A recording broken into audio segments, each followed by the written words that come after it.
Salut à tous. Aujourd'hui, je suis allé voir avec mon pote Jordan l'avant-première du film Un sac de billes de Christian Duguay. Exactement.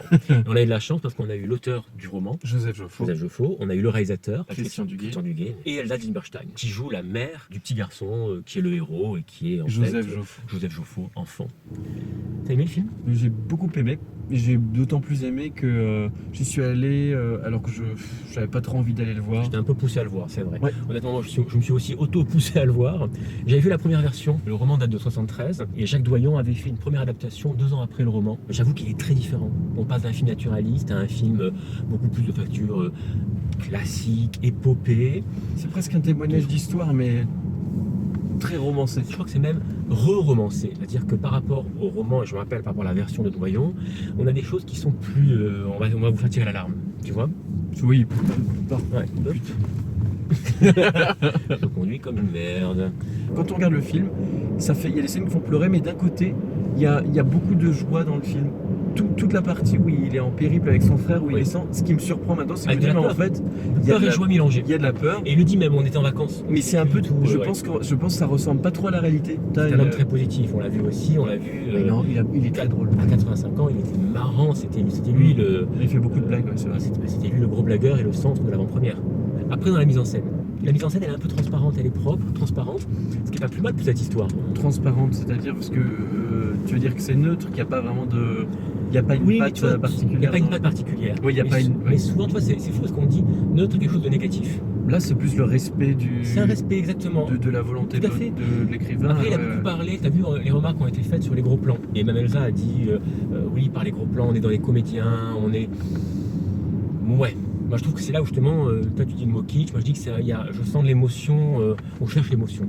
On cherche à, tu vois, à nous. Non, mais je trouvais pas un peu en otage. Je trouvais pas que j'ai pas trouvé que le kitsch était dans les gros plans, pas du tout. Au contraire, moi j'ai bien aimé le côté gros plan parce qu'on se concentre un peu sur les expressions sans forcément être tout le temps dans le dialogue, et ça j'ai bien aimé. Déjà, moi ce que j'ai pas du tout aimé, et alors après je sais qu'énormément de gens l'aiment, mais c'est que au niveau du casting, on a eu Kev Adams. Alors, franchement, par rapport à ce qu'il a l'habitude de faire, alors je sais qu'on peut sortir de son carquois, etc. Mais je trouve que j'ai plus eu le sentiment qu'on a mis Kev Adams un peu 10 minutes en rôle de martyr pour dire voilà, regardez, l'acteur du moment, il peut aussi faire des trucs tristes, un peu dramatiques. J'ai pas vu. Sa scène d'émotion, j'ai pas vu son personnage, j'ai vu Kev Adams dans le film. Tu évoques quelque chose d'intéressant au niveau du casting.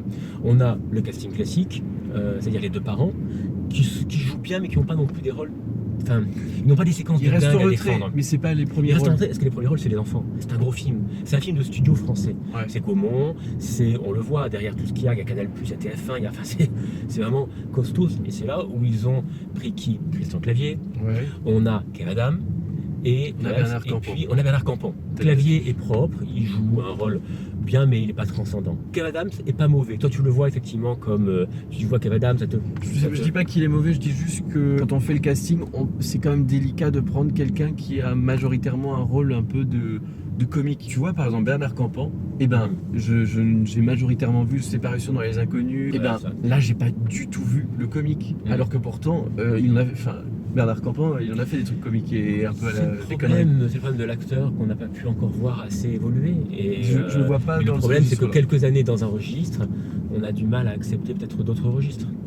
Ouais, moi j'ai beaucoup aimé Elsa Zilberstein dedans. Je trouve qu'au début du film, je pense qu'elle est peut-être un tout petit peu trop dans la retenue. Parce qu'elle a quand même ces deux gamins qui partent et on sent pas assez de tristesse. C'est quand même une mère qui laisse partir ses enfants. Bah tu vois, j'aurais pensé ça et en fait, c'est la vue d'un enfant. C'est vrai, c'est pas vrai. Et justement, c'est aussi très intelligent d'avoir pas montré l'arrestation quand ils arrêtent le père. Parce que c'est le point de vue des enfants. Mais surtout, il n'y a pas assisté. Il n'a pas assisté. Vous allez presque dire, le plan où on les voit partir dans la rue au loin de Paris avant les parents, il est presque de trop.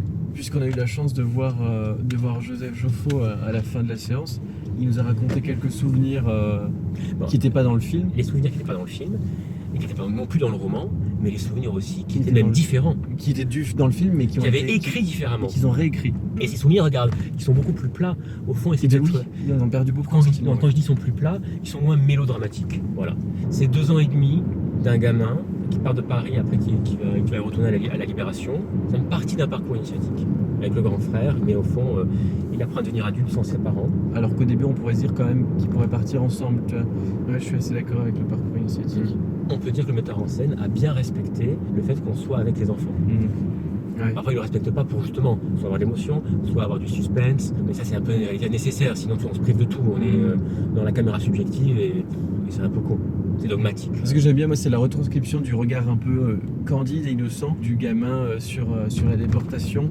Candide, on a la peur quand même. Candide, mais par contre, la candeur, elle s'estompe beaucoup au fur et à mesure du film. Il passe de l'état d'enfant candide qui n'a comme référence que ses parents et qui est prêt à croire tout le monde, à un peu plus méfiant et qui comprend les relations et qui est prêt aussi. Pareil, on peut pas le dire parce que sinon on spoil, mais il y a une très belle séquence où il va au fond aider quelqu'un qui est un salaud. Il va aider à ne pas condamner totalement un salaud. Par amour d'une personne tierce. Voilà, une personne exactement. tierce.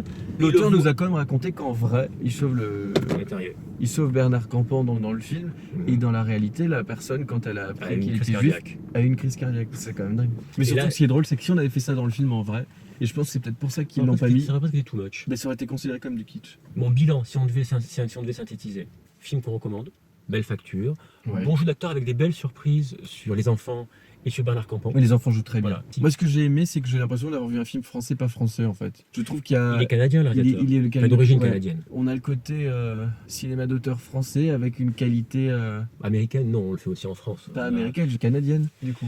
Non, français. Je trouve que c'est plus joli qu'une. C'est un film français, mais non. Moi, je trouve pas. C'est pas plus joli. Je trouve pas. Non, je trouve pas. Je suis Mais pas c'est d'accord. les J'ai vu des films français et souvent, malheureusement, je me fais chier à mourir devant les films Parce que tu. Mais non, mais français. c'est comme où tu on dis, cherche les Américains, il y a. Ils nous ont dit que le réalisateur avait filmé, porté la caméra sur son épaule, et le réalisateur, il est canadien. C'était pour être dans les visages, avec le côté on est. Et Ça va dans ça, l'émotion. il y a un moi, j'ai côté pas le pensé louche. à ça. Ouais, pour moi, il y a un côté le louche qui parfois, j'ai vu des cadres qui n'étaient pas si transcendants. Et même, j'allais dire, un metteur en scène qui porte même sa caméra, il se fait plaisir. Au fond, on a beaucoup plus de recul lorsqu'on a un cadreur et un chef-op et qu'on peut diriger, qu'on a l'ensemble. Sinon, on est trop dedans. Bon, en tout cas, c'est un beau film et je pense qu'à mon avis, il va marcher, donc on le recommande. Oui, moi je recommande. Si ça vous a plu, n'hésitez pas à mettre un petit pouce bleu. Et si vous allez voir le film, commentez. Dites-nous si vous avez aimé, s'il y a des séquences qui vous ont plu ou des séquences qui vous ont pas plu. On se retrouve très vite pour une prochaine sortie ciné. Bonne soirée à tous. Salut!